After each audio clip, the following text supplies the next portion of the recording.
Wacana pembentukan forum silaturahmi Presidential Club oleh Presiden terpilih Prabowo Subianto muncul saat Presiden Jokowi dan PDI Perjuangan berada di puncak kerenggangan. Sementara Prabowo dan Megawati sendiri hingga hari ini, saudara, belum bertemu sejak Pilpres lalu. Apa tujuan Prabowo menggagas Presidential Club ini? Apakah ini ajang merekonsiliasikan Jokowi dan Megawati, sekaligus cara Prabowo mungkin untuk menarik gerbong PDIP agar tidak beroposisi? Kita akan perbincangkan hal ini. Sudah ada juru bicara TKN Prabowo Gibran Habibur Rahman, kemudian juga ada politisi PDIP Masinton Pasaribu dan juga pengamat politik dari ICIAS Made Supriyatma. Selamat sore Bapak-bapak, sehat selalu. Selamat sore Pak Masinton, Pak Made. Oke, saya ingin ke Bung Habibur Rahman dulu ini. Jadi banyak spekulasi yang muncul soal ide Presidential Club ini, termasuk soal mungkin ini cara Pak Prabowo merekonsiliasikan antara Bu Mega dan Pak Jokowi, kemudian juga mungkin ini idenya mungkin datang sebenarnya dari Pak Jokowi begitu, atau mungkin ini cara untuk menarik PDIP. Jadi apa di balik Presidential Club ini, Bung? Ya, saya perlu tegaskan bahwa ide ini sebenarnya sudah jauh-jauh hari. Saya bahkan mendengarnya itu sejak mungkin menjelang pemilu 2014. Saya banyak berdiskusi dengan Pak Prabowo ya. Menjadi topik kami adalah ketika terjadi pergantian pemerintahan, kadang-kadang terjadi perubahan yang ekstrim to ekstrim, ya, sehingga capaian dari pemerintahan sebelumnya tidak bisa berlanjut. Nah, itu menjadi topik diskusi. Sehingga waktu itu saya dengar sendiri Pak Prabowo sejak saat itu sering menyampaikan ide soal Presidential Club, ya, yang baru kemarin juga disampaikan oleh Pak Prabowo dan Pak Dhanil. Dan ini juga bukan praktek yang langka ya, di Amerika Serikat juga ada, walaupun pemerintahannya antara kubu Demokrat dengan Republik itu kan ekstrim to ekstrim sebetulnya, tetapi tetap saja mengakomodir mantan presiden yang berbeda latar belakang politik untuk bisa secara leluasa memberikan saran-saran yang diperlukan oleh pemerintah yang sedang menjalankan pemerintahan saat ini. Dan saya pikir sekarang baik sekali ya, terlepas ini sudah ide yang lama sekali disampaikan Pak Prabowo, tapi semakin kontekstual, semakin relevan dengan isu-isu saat ini, di mana kita baru saja melewati kontestasi yang cukup dinamis, ya. Nah, kita perlu satu langkah khusus ya seperti ini supaya bisa kembali merekatkan tali silaturahim antar para pemimpin bangsa. Oke, baik. Saya ingin ke Bung Masinton dulu. Bung Masinton, kira-kira PDIP bagaimana melihat ini? Bu Mega setuju nggak kira-kira? Ya, tentu kami menghormati dan menghargai idenya ya. Namun kan ini perlu dielaborasi lebih jauh. Apa sih yang dimaksud dengan Presiden Club tadi itu, atau seperti di Amerika The President's Club itu. Nah, apakah ini cuman ajang kumpul-kumpul, omon-omon, sebagai forum silaturahmi apa segala macam ya? Kalau untuk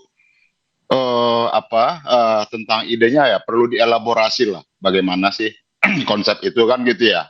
Apa yang dimaksud dengan President's Club tadi itu.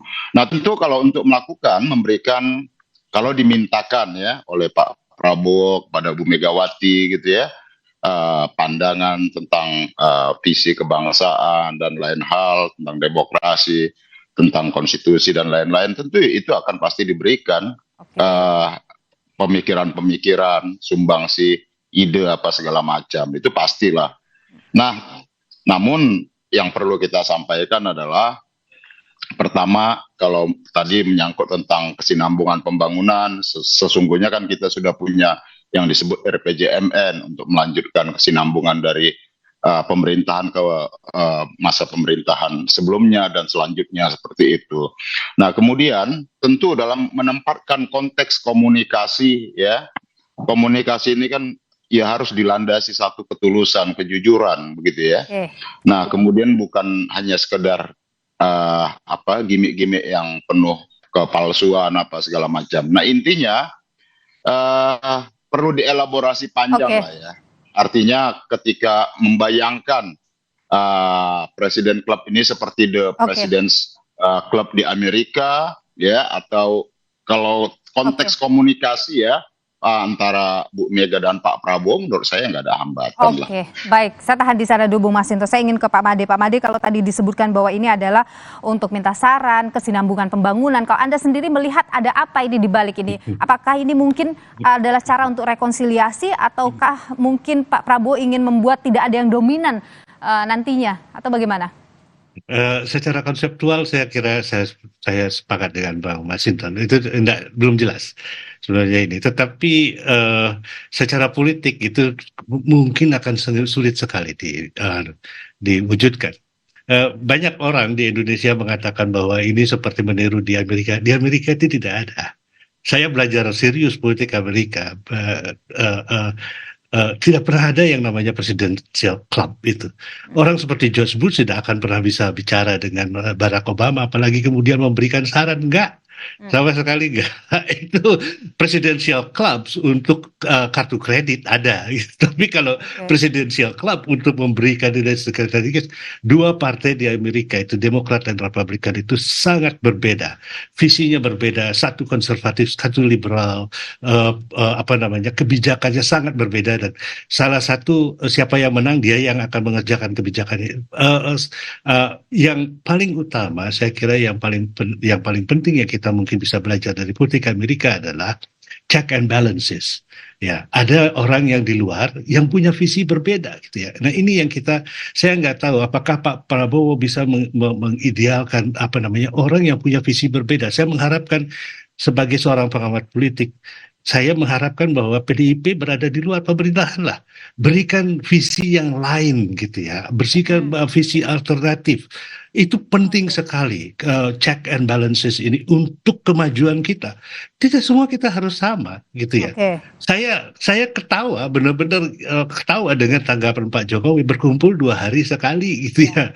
Bu Mega yang nggak pernah ngomong dengan Pak SBY harus ketemu 2 hari sekali itu kan. Jadi membaca ini sulit jauh sekali. Baik. Sulit saya bayangkan. Ya. Kalau ini sulit untuk dibayangkan atau bisa terjadi, bagaimana kemudian merealisasikan ini? Kita akan ulas lagi usai jeda berikut ini. Tetaplah di Kompas Petang.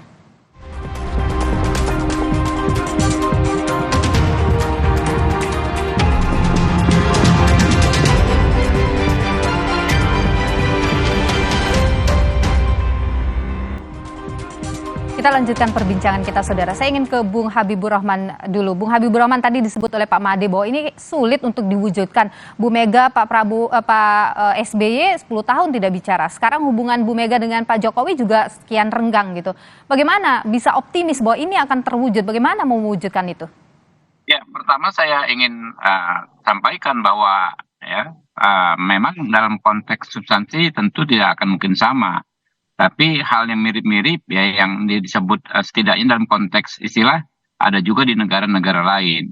Lalu soal format demokrasi di Amerika dengan di Indonesia, ya menurut saya juga nggak bisa juga kita cangkokkan.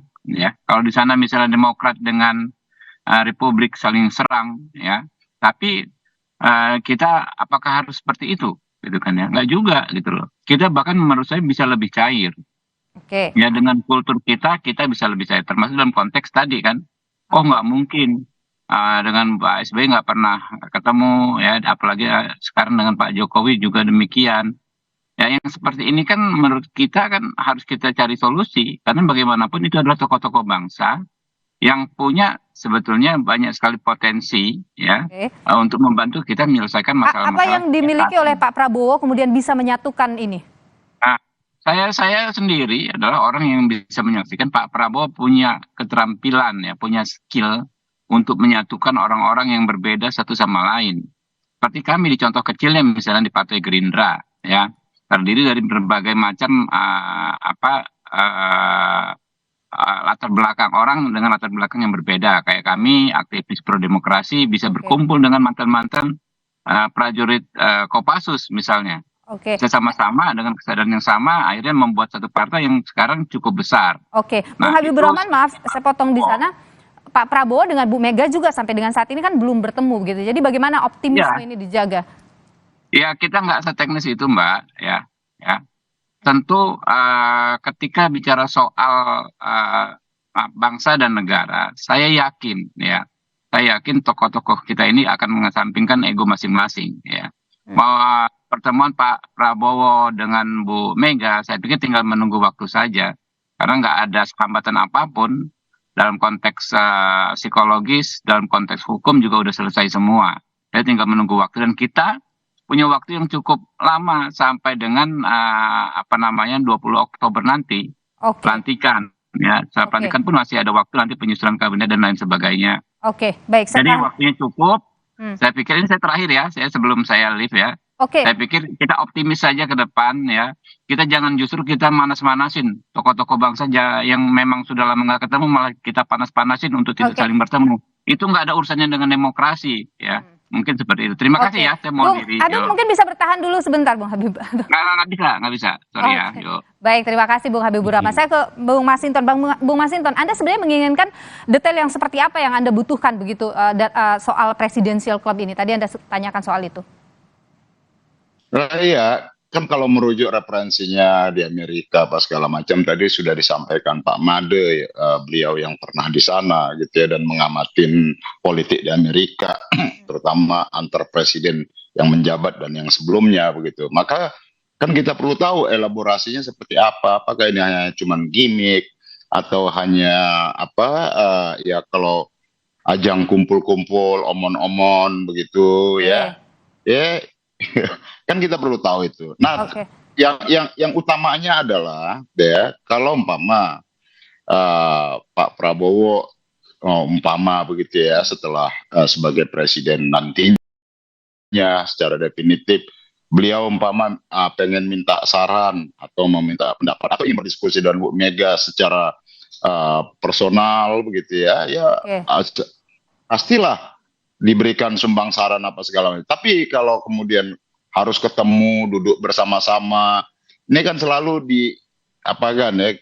dikesankan kalau udah duduk bersama itu persoalan bangsa ini selesai, kan tidak. Duduk bersama ini kan harus dengan satu kejujuran, ketulusan, ya. Nah itu tadi yang saya katakan. Nah kalau kemudian terkait dengan ini kita butuh rekonsiliasi, yang rekonsiliasi apa? Rekonsiliasi itu ada yang bersalah, kan begitu? Ada yang pengakuan bersalah. Nah, kalau kita merekonsiliasi yang salah siapa? Ada nggak yang mengaku bersalah? Nah, kalau kita lihat fenomena belakangan apa segala macam kan, kalau kita bicara tentang bangsa ini, menurut saya jauh lebih tidak perlu Presidential Club begitu ya, kalau menurut Anda ya? Saya bukan menyatakan tidak perlu. Kita menghargai idenya dan perlu dielaborasi, gitu loh. Oke, baik. Saya ke Pak Made dulu. Pak Made, begini, kalau tadi dikatakan kan, misalnya kalau kita bicara bahwa ini untuk pembangunan ke depan, ada saran yang dibutuhkan dari presiden-presiden atau tokoh-tokoh bangsa sebelumnya, begitu.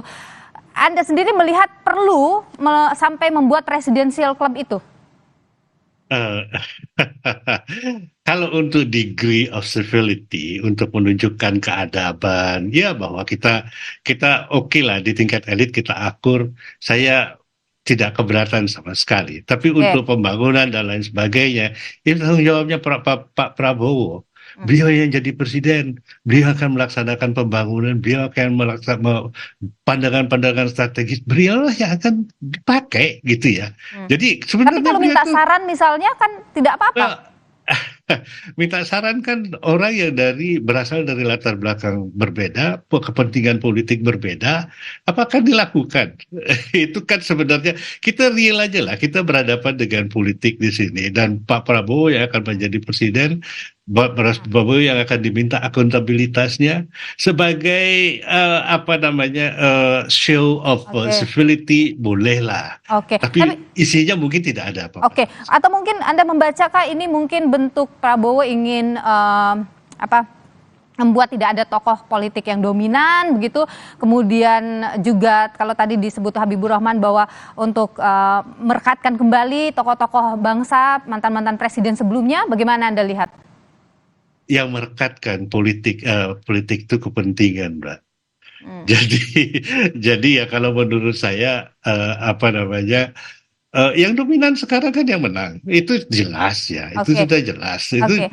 nggak perlu lagi disangkal gitu ya, kan jadi kita tidak perlu semua sama, gitu ya. Hmm. Ya, kan kita mengakui perbedaan itu Oke. juga penting. Anda membaca ini trik Prabowo untuk rekonsiliasi atau bagaimana? Ini cuman kalau menurut saya ini trik, bukan trik ya, tetapi mungkin kehendak Pak Prabowo untuk menunjukkan kepada rakyat bahwa kita oke-oke aja. Tapi kan sebenarnya kita juga oke-oke aja. Pemilu ini pemilu yang paling kalem kok, bandingkan 2019. Ya, kalem sekali. Bahkan ada peneliti dari Australia yang mengatakan yang mengemuka dalam pemilu kali ini itu adalah toxic positivity, toxic positivity. Ya, bahasa-bahasanya anak Gen Z gitu ya. Ya, kelihatan positif, tapi sebenarnya toksik banget gitu ya. Itulah, kalau kita mau jujur ya, itu yang terjadi. Apakah itu dalam kerangka ini, ya kita juga tidak tahu. Dan saya juga sebagai pengamat politik, saya melihat bahwa sesuatu yang tidak real sama sekali, tapi terus kemudian dijadikan pembicaraan yang hebat. Ya, ya secara politik sebenarnya tidak real. Oke. Apakah sebenarnya ini toksiknya kita juga tidak tahu. Baik, saya ke Bung Masinton terakhir. Bung Masinton, kalau Anda melihat dengan sosok seorang Prabowo Subianto, bisakah kemudian melakukan rekonsiliasi ini, mempertemukan semua mantan presiden ini? Kalau dengan Pak Prabowo mungkin nggak ada masalah ya, nggak ada masalah, nggak ada hambatan lah ya, baik secara psikologi dan lain-lain gitu ya. Tapi kalau sama Pak SBY juga ya ketika Bu Mega nggak pernah menghindar itu untuk ketemu dalam forum-forum formal ketemu begitu loh ya. Jadi menurut kita sih kepiawaian dan kemampuan Pak Prabowo dengan niatannya untuk berkumpul itu ya kita hormati. Tapi apakah itu mudah untuk mempersatukan dalam bentuk yang intensif bisa ketemu antar presiden-presiden yang menjabat dan yang sebelumnya, saya rasa masing-masing juga akan punya kesibukan dan lain-lain. Tapi intinya adalah bahwa kalau Pak Prabowo ingin meminta pandangan, diskusi sama Bu Mega, ya pasti dalam perspektif kebangsaan, kenegaraan pasti Bu Mega selalu berkontribusi dalam kebaikan dan kemajuan bangsa kita. Baik, terima kasih Bung Masinton Pasaribu, politisi PDIP, dan juga terima kasih Pak Made Supriyatna, pengamat politik. Sebelumnya juga tadi Bung Habibur Rahman, juru bicara dari TKN Prabowo Gibran. Terima kasih sudah bergabung atau berbagi pandangan di Kompas Petang.